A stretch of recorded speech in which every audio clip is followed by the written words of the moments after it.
오늘 본문 24절을 통해서 우리는 바리새인들이 아는 것이 무엇인지 알 수 있습니다. 그것은 예수님은 죄인이라는 것입니다.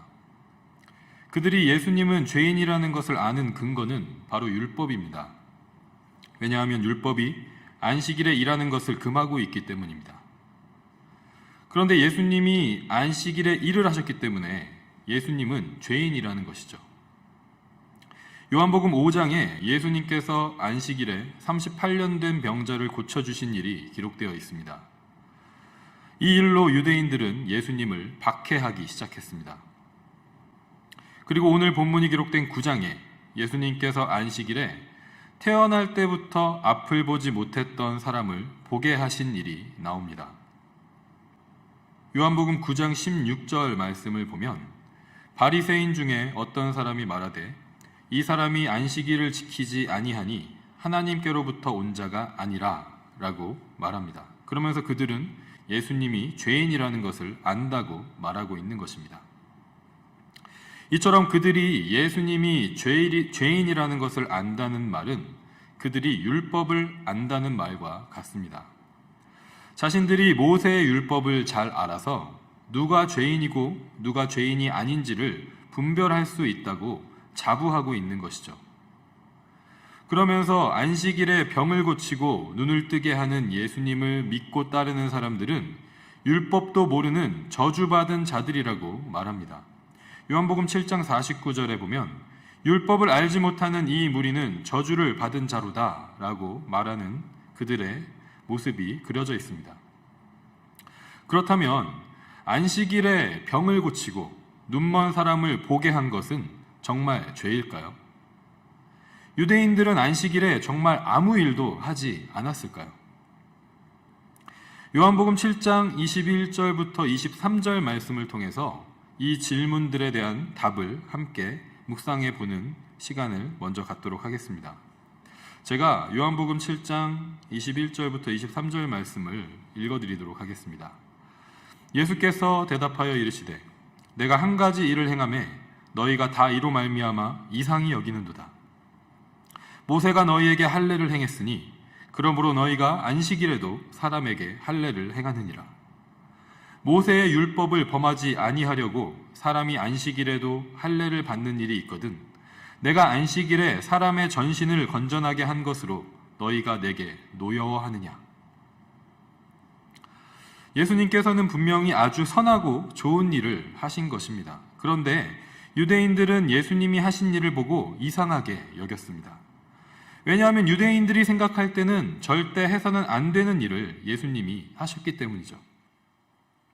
아니 어떻게 감히 안식일에 일을 하지 말라는 율법을 어길 수 있는 거지?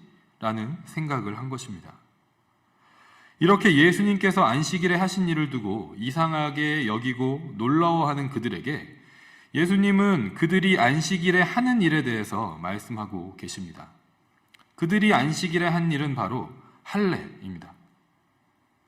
율법에 따르면 할례는 태어난 지 8일째 되는 날 행해야 했습니다. 그래서 만약에 어떤 아이가 태어난 지 8일째 되는 날이 안식일이면 안식일을 피해서 7일째 되는 날이나 9일째 되는 날 하지 않고 안식일에 할례를 행한 것입니다.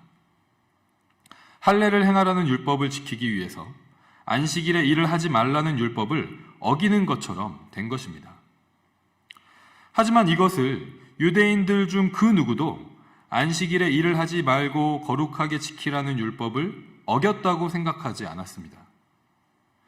왜냐하면 안식일을 거룩하게 지키는 것의 의미와 할례를 행하는 것의 의미가 같다는 것을 알았기 때문입니다. 안식일은 무엇입니까? 안식일은 간단히 말하면 하나님이 누구신지를 기억하는 날, 그리고 우리가 누구인지를 기억하는 날입니다. 하나님은 우리의 창조자이시고 우리는 하나님이 만드신 피조물임을 기억하는 날입니다. 하나님은 우리의 구원자이시고 우리는 하나님의 백성임을 기억하는 날입니다. 이것이 안식일의 진정한 의미라는 것이죠. 그러면 할례는 무엇입니까? 할례는 간단히 말해서 표시, 사인입니다. 창세기 17장 11절과 14절에 이렇게 기록합니다. 너희는 포피를 베어라. 이것이 나와 너희 사이의 언약의 표징이니라. 14절에 할례를 받지 아니한 남자 곧 그 포피를 베지 아니한 자는 백성 중에서 끊어지리니 그가 내 언약을 배반하였음이니라. 이 말씀에서 우리가 알 수 있듯이 할례는 무엇에 대한 표시인가 하면 하나님은 우리의 하나님이시고 우리는 하나님의 백성이라는 약속을 나타내는 표시인 것입니다. 따라서 안식일과 할례는 둘 다 같은 의미를 가지고 있는 것입니다. 하나님과 하나님의 백성 사이의 관계를 몸의 표시로 새기고 기억하는 것이 안식일과 할례가 가지고 있는 동일한 의미와 목적인 것이죠. 그렇기 때문에 안식일에 할례를 행하는 것은 안식일에 일을 하지 말라는 율법을 어긴 것이 아닌 것입니다. 예수님은 이와 마찬가지로 안식일에 병을 고치는 일도 율법을 어긴 것이 아니라고 말씀하십니다. 왜냐하면 몸의 한 부분만이 아니라 몸 전체를 고치시고 건강하게 해주셔서 하나님의 약속을 표시하신 것이 예수님께서 병을 고치신 일이기 때문입니다. 이렇게 하심으로써 예수님은 자신이 하나님께서 보내신 하나님의 아들, 하나님 자신이시라는 것을 보여주셨습니다. 병들었던 사람은 자신의 온 몸을 깨끗하게 고쳐주시고 건강하게 해주신 예수님을 만남으로써 온몸에 예수님의 흔적, 약속의 표시를 가진 사람이 된 것입니다. 그리고 예수님과 맺은 관계가 영원히 끊어지지 않는 하나님과 하나님의 백성 사이의 관계를 굳게 세운 것입니다. 따라서 예수님께서 안식일에 병을 고쳐주신 일도 안식일을 거룩하게 지키라는 율법을 어긴 것이 아닙니다. 오히려 안식일의 진정한 의미를 가장 확실하고 분명하게 이루신 것입니다. 그런데도 바리새인들은 오늘 본문에 이르기까지 변함없이 안식일에 눈먼 사람의 눈을 뜨게 하신 예수님을 또다시 죄인이라고 말하고 있습니다. 여러분은 어떻게 생각하십니까? 바리새인들은 율법을, 하나님의 말씀을 잘 안다고 자부하는 사람들이었습니다. 그리고 실제로 다른 그 누구보다 잘 알았던 것도 사실입니다. 날마다 읽고 듣고 외우고 어디에 무슨 내용이 기록되어 있는지에 대해서 능통했던 사람들입니다. 그런데 그토록 율법을 잘 아는 것의 결과가 무엇입니까? 그것은 바로 예수님을 죄인이라고 말하는 것입니다. 왜 그들은 율법을 잘 알면서도 예수님은 죄인이라는 결론을 내리게 됐을까요? 예수님의 말씀을 통해서 우리는 그 이유를 알 수 있습니다. 너희가 안식일에 할례를 행하지 않느냐라고 예수님께서 말씀하신 후에 요한복음 7장 24절에 이어서 이렇게 말씀하십니다. 외모로 판단하지 말고 공의롭게 판단하라 하시니라. 그들이 율법을 잘 알았지만 안식일에 병을 고치시고 눈먼 자의 눈을 보게 하신 예수님을 죄인이라고 말하고 판단한 이유는 그들의 판단이 공의로운 판단, 올바른 판단이 아니었기 때문입니다. 그들의 판단은 외모를 보고 내린 판단이었기 때문입니다. 그들에게 있어서 병든 자나 눈먼 자는 단지 죄인들에 불과했습니다. 그들이 아프거나 앞을 못 보는 이유는 그들 자신의 죄나 그들 부모의 죄 때문이라고 생각했습니다. 그 죄의 결과로 지금 그들이 병들었고 앞을 보지 못하게 되었다고 외모로 그들을 판단한 것입니다. 용서받지 못할 죄를 지은 죄인들이라고 정죄하고 있는 것입니다. 그리고 그들의 병을 고쳐주고 눈을 보게 하신 예수님도 죄인이라고 정죄하고 판단하고 있는 것입니다. 그러면서 정작 자신들은 안식일의 할례 외에 다른 일들도 행했습니다. 누가복음의 기록을 보면 예수님께서 바리새인들이 안식일에 행하는 다른 일에 대해서도 말씀하십니다. 누가복음 13장 15절 말씀에 주께서 대답하여 이르시되 외식하는 자들아 너희가 각각 안식일에 자기의 소나 나귀를 외양간에서 풀어내어 이끌고 가서 물을 먹이지 아니하느냐.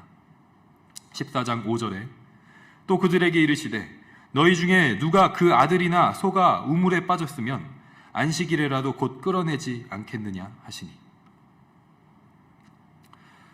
그들은 안식일이라도 자기 소유의 소나 나귀를 끌고 가서 물을 먹이는 일을 했고, 사랑하는 자녀나 소중한 가축이 우물에 빠지면 건져내서 살리는 것이 당연한 일이었습니다. 예수님께서 안식일에 병든 사람들을 고치시고 눈먼 사람들을 보게 하셨기 때문에 죄인이라고 말하는 그들이었지만, 정작 그들은 안식일에 자신들을 위한 일은 했습니다. 전형적인 내로남불의 모습이라고 할 수 있겠죠. 자기가 사랑하는 자녀의 생명과 심지어 자기가 소유한 재산을 소중하게 여기면서도 자기와 관계가 없는 남의 일이라고 생각하면서 병들고 앞을 보지 못한 채로 평생을 고통 속에 살아온 이웃들은 돌보지 않은 것입니다. 그들이 아픈 것은, 그들이 눈이 먼 것은 죄를 지어서 그런 것이라고 외모로 판단하면서 공의롭게 올바르게 판단하지 않았습니다. 그렇다면 올바른 판단, 공의로운 판단은 무엇일까요? 그것은 그들이 하나님 앞에서 자신들이 하나님의 백성으로서 거룩함을 지키기 위해 안식일에 할례를 행하는 것이 죄가 아닌 것처럼, 그들이 사랑하는 자녀의 생명과 자신들의 재산을 소중하게 여김으로 안식일에 행하는 일들이 죄가 아니라고 여기는 것처럼, 안식일에 병든 사람이 병고침을 받고 눈먼 사람이 다시 보게 되는 것도 죄가 아니라고 판단하는 것이 올바른 판단인 것입니다. 안식일에 아픈 사람들, 고통 가운데 있는 사람들, 연약한 사람들, 소외된 사람들이 치유받고 회복되고 사랑과 돌봄을 받는 일이 옳은 것임을 아는 것이 진정으로 올바르게 하나님의 말씀, 율법을 아는 것입니다. 나의 생명, 나의 자녀, 나의 소유를 소중하게 여기고 귀하게 여기듯이 이웃의 생명과 처지와 상황도 같은 마음으로 헤아리고 돌보는 것이 공의롭고 올바른 것, 하나님의 말씀과 율법을 제대로 아는 것입니다. 그런데 바리새인들에게는 이 마음이 없었던 것입니다. 머릿속에 하나님의 말씀과 율법에 대한 지식은 넘쳤지만 병든 자를 고치시고 눈먼 자를 보게 하시고 죄인을 구원하시고자 하는 사랑과 자비와 용서의 하나님은 몰랐습니다. 그래서 바로 눈앞에서 그 사랑과 자비와 용서의 일을 하고 계시는 하나님의 아들 예수님을 보고도 죄인이라고 판단한 것입니다. 하나님 앞에서 이보다도 불행한 사람이 있을까요? 자신은 하나님의 백성이라고 고백하고 하나님의 말씀을 잘 안다고 생각하지만 실제로는 그 잘 아는 지식으로 예수님이 죄인이라고, 하나님이 아니시라고 판단하는 자리에 있는 것입니다. 우리가 하나님 앞에서 이처럼 불행한 삶을 살지 않기 위해서는 오늘 본문 25절에 기록된 앞을 보지 못했다가 보게 된 사람의 고백이 우리에게 있어야 하는 줄 믿습니다. 다른 어떤 것보다도 그가 아는 한 가지를 알아야 하는 줄 믿습니다. 그는 이전까지 평생을 눈먼 자로 살았습니다. 그래서 당연히 글도 읽을 줄 몰랐고 율법에 대해서도 잘 알 수가 없었습니다. 죄인 취급당하던 그에게 누가 와서 친절하게 율법을 자세하게 설명해주고 가르쳐주는 사람도 없었을 것입니다. 그래서 그는 율법을 잘 아는 바리새인들이 논리적으로 설명하는 것처럼 예수님이 죄인인지 아닌지를 알 방법이 없었습니다. 그런데 그가 분명하게 알게 된 한 가지가 있었습니다. 이것은 자신에게 실제로 일어난 일, 직접 경험한 일이기 때문에 모를 수도 없고 부인할 수도 없는 사실이었습니다. 그것은 자신이 분명히 방금 전까지는 눈먼 자였는데 지금은 볼 수 있게 되었다는 사실입니다. 그는 예수님이 율법의 기준에 따라 죄인인지 아닌지는 몰랐지만 자신이 누구였는지와 예수님을 만난 후 자신에게 일어난 변화가 무엇인지를 분명하게 알고 확실하게 알았습니다. 나는 눈먼 자였는데 예수님을 만난 후 볼 수 있게 되었다는 것입니다. 그가 아는 한 가지는 예수님은 죄인이 아니라 눈먼 자를 보게 하시는 분이라는 것이었습니다. 이것은 율법을 잘 아는 바리새인들은 절대로 알 수 없었던 사실입니다. 왜냐하면 그들은 눈먼 자가 아니었기 때문이죠. 율법은 잘 몰라도 오직 눈먼 자만이 이 진리를 알 수 있었습니다. 눈먼 자를 다시 보게 하시는 일, 이것이 예수님께서 9장 3절에서 말씀하신 하나님이 하시는 일입니다. 예수께서 대답하시되 이 사람이나 그 부모의 죄로 인한 것이 아니라 그에게서 하나님이 하시는 일을 나타내고자 하심이라. 아멘. 우리에게도 이 은혜가 있기를 소망합니다. 바리새인들처럼 나는 병든 자가 아니야, 나는 눈먼 자가 아니야, 나는 흠도 죄도 없는 하나님의 거룩한 백성이야, 나는 저기 죄로 인해서 병들고 눈먼 자들과는 달라 라고 말하면서 율법을 머리로는 잘 알지만 다른 사람들을 정죄하기에 바쁜, 심지어 하나님까지 판단하는 자리에 있는 것이 아니라 하나님, 저는 눈먼 자입니다. 예수 그리스도께서 저를 만나주시지 않으셨으면 영원히 앞을 볼 수 없었던 눈먼 자입니다. 그랬던 제가 예수님께서 저에게 행하신 일로 보는 자가 되었습니다. 제가 아는 단 한 가지는 오직 이것입니다. 저는 눈먼 자였다는 것과 예수님은 저를 보게 하신 분이시라는 것, 그 단 한 가지 뿐입니다. 이 사실을 알고 경험하게 될 때 우리 삶에 진정한 변화가 생깁니다. 사도 바울이 그 변화의 대표적인 예를 잘 보여주고 있습니다. 사도행전 22장에는 바울을 죽이겠다고 모여든 성난 유대인들 무리 앞에서 바울이 자신을 변호하는 장면이 기록되어 있습니다. 사도행전 22장 3절과 4절에 이렇게 기록되어 있습니다. 나는 유대인으로 길리기아 다소에서 났고 이 성에서 자라 가말리엘의 문화에서 우리 조상들의 율법에 엄한 교훈을 받았고 오늘 너희 모든 사람처럼 하나님께 대하여 열심히 있는 자라. 내가 이 돌을 박해하여 사람을 죽이기까지 하고 남녀를 결박하여 옥에 넘겼노니. 사도 바울도 오늘 본문에 나오는 바리새인들처럼 율법을 잘 알아서 예수 그리스도의 복음을 따르는 사람들을 죄인으로 정죄하여 열심히 박해하고 죽이는 일에 앞장섰던 때가 있었습니다. 그때 그는 그것이 하나님을 열심으로 섬기는 일이라고 굳게 믿었습니다. 그 열심으로 예루살렘에서 다메섹까지 그리스도인들을 잡으러 가는 길에 큰 빛 가운데 예수님의 음성을 듣습니다. 그리고 사도행전 22장 11절에서 이렇게 고백합니다. 나는 그의 빛의 광채로 말미암아 볼 수 없게 되었으므로 나와 함께 있는 사람들의 손에 끌려 다메섹에 들어갔노라.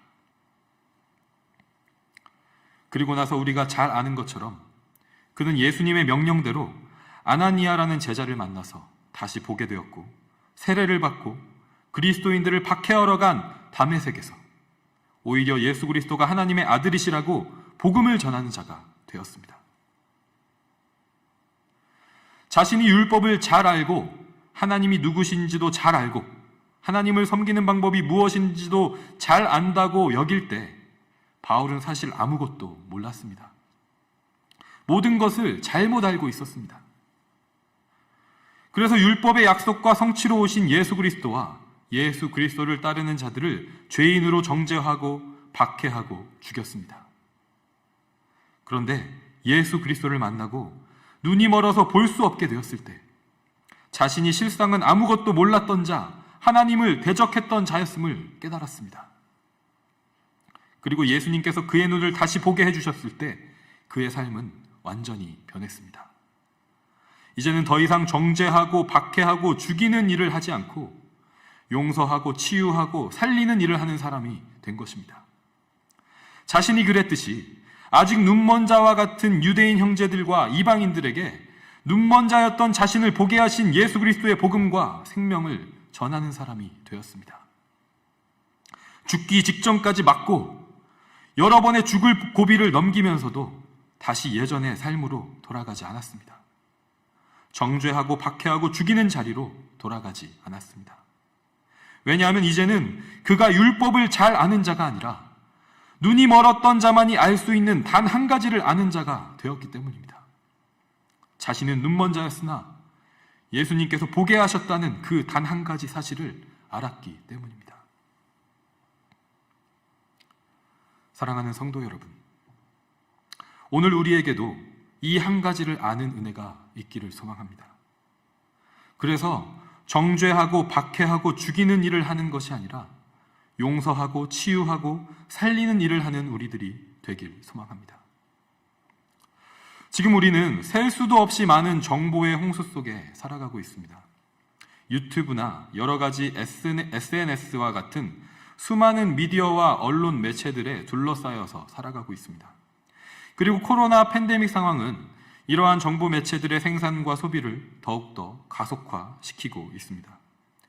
이러한 시대에 발맞춰서 교회와 기독교 단체들도 다양한 채널과 컨텐츠들을 통해서 목소리를 내고 메시지를 전하고 있습니다. 그 가운데는 분명 우리의 신앙에 유익하고 또 덕이 되는 내용들로 구성된 매체들도 많이 있습니다. 하지만 또한 그 가운데에는 우리를 잘못된 길로 이끌 수 있는 컨텐츠들도 많이 섞여 있습니다. 오늘 말씀을 통해 하나님께서 우리에게 분별할 수 있는 지혜를 주신다고 믿습니다. 전문적이고 그럴듯하게 들리고 지적인 동의를 갖게 하는 내용일지라도 그 내용이 우리로 하여금 누군가를 정죄하고 판단하게 한다거나 우리가 감정적으로나마 그 누군가를 박해하고 폭력을 가하는 만족을 주는 내용이라면 그 내용을 아는 것은 우리에게 유익한 것이 아닙니다. 나는 죄인이 아닌데 저들은 죄인이야. 나는 눈먼 자가 아닌데 저들은 눈먼 자야. 라는 생각이 들게 하는 지식이라면 그것은 알 필요가 없는 것입니다. 그래서 저도 유튜브나 SNS 상에서 그런 유혹이 되는 내용의 컨텐츠나 채널들은 다시 보이지 않게 차단을 해놓는 편입니다. 그런데 최근에 정말 오랜만에 저에게 신앙적인 도전을 주고 저의 현재 상태를 되돌아보게 하는 영상을 하나 본 적이 있습니다. 제가 대학원에서 함께 공부했던 인도네시아 목사님이 올려놓으신 영상이었는데 지난 2월에 인도네시아 자카르타에 큰 홍수가 있었다고 합니다. 홍수 속에서 대부분의 집들이 물에 잠기고 집안의 가구들과 물건들이 못쓰게 된 상황 속에서 한 목사님 가정이 집 안에서 찍은 영상이었습니다. 그 영상을 지금 잠깐 함께 보는 시간을 갖기를 원합니다.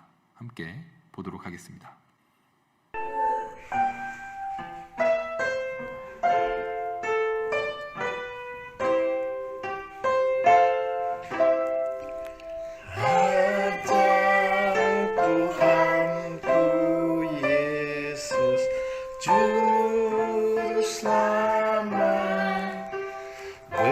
Besar kasih-Nya padaku,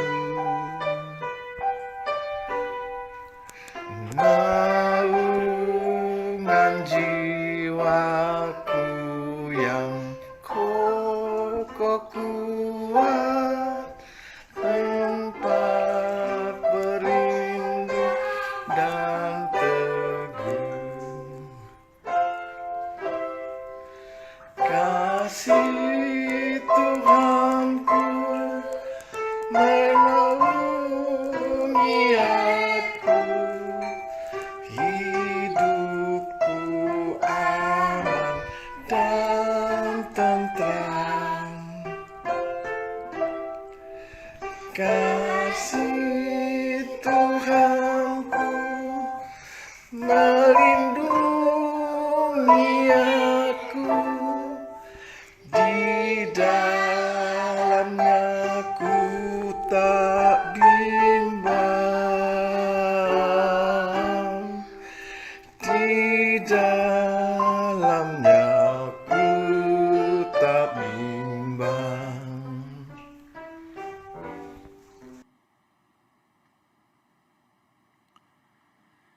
여러분께서 잘 아시는 것처럼 인도네시아는 대표적인 이슬람 국가입니다.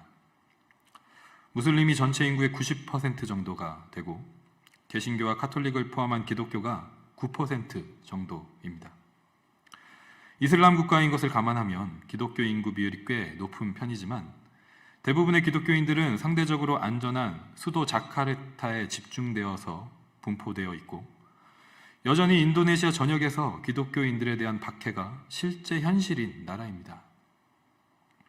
이러한 어려움 가운데서, 그리고 홍수로 집이 물에 잠긴 절망의 순간에서도 오 놀라운 구세주 예수 내 주, 떨리는 목소리로 눈물의 강구로 찬양하며 주님을 의지하는 목사님 가정의 모습을 통해서 하나님께서 저에게 물어보시는 것 같았습니다. 너는 이들이 고백하는 것처럼 고백하고 있니? 너는 이들이 알고 경험하는 나를 알고 있니? 라고 물어보시는 것 같았습니다. 오늘 말씀을 묵상하고 준비하면서 저 목사님에게 저 순간만큼은 하나님이 누구신지 분명하게 알고 고백하는 시간이었겠구나. 비록 절망의 순간, 모든 것을 잃어버린 것 같은 순간이지만 하나님은 이 절망을 소망으로 바꾸시고 무너진 것을 회복시키실 분이라는 고백으로 이 찬양을 드렸겠구나 하는 생각이 들었습니다. 오늘 본문의 고백대로 한다면 눈먼 자였던 나를 보게 하시는 예수 그리스도이심을 알고 고백하는 것입니다. 아무것도 볼 수 없어서 아무것도 알 수 없었던 나에게, 소망이라는 것은 생각도 할 수 없는 처지에 있었던 나에게 찾아오셔서 값없이 주신 예수 그리스도의 은혜, 그분이 나에게 행하신 일, 그 한 가지를 알면 충분한 것입니다. 그것이 전부를 아는 것입니다. 그리고 이렇게 내가 누구였는지와 하나님이 나에게 행하신 일이 무엇인지를 아는 고백을 들을 때 우리는 다른 사람을 병자라고 눈먼 자라고 죄인이라고 정죄하고 판단하고 박해하는 자리에 있지 못하게 됩니다. 그 고백을 듣고 나의 삶을 돌아보고 내가 눈먼 자였을 때를 기억하고 하나님이 나를 다시 보게 하신 그때를 기억하면서 같은 처지에 있었던 모든 사람들과 함께 하나님을 찬양하고 높이는 자리, 서로를 사랑하고 용서하고 돌보는 자리에 있게 되는 줄 믿습니다. 우리 에드몬튼 한인장로교회 공동체 안에 이 은혜가 충만하기를 소망합니다. 눈먼 자였던 우리를 다시 보게 하신 예수님을 아는 은혜, 그 한 가지를 아는 은혜가 있기를 소망합니다. 다른 많은 것들을 안다고 자랑하지 않고 아는 척하는 우리들이 아니라 다른 것들은 다 몰라도 이 한 가지를 아는 우리들이 되기를 소망합니다. 그래서 서로가 알고 경험한 살아계신 하나님에 대한 고백을 통해서 서로 더욱더 사랑하고 용서하고 돌보는 우리 믿음의 공동체, 가정과 교회와 우리가 거하는 모든 삶의 처소들이 되기를 주님의 이름으로 간절히 축복하고 소망합니다.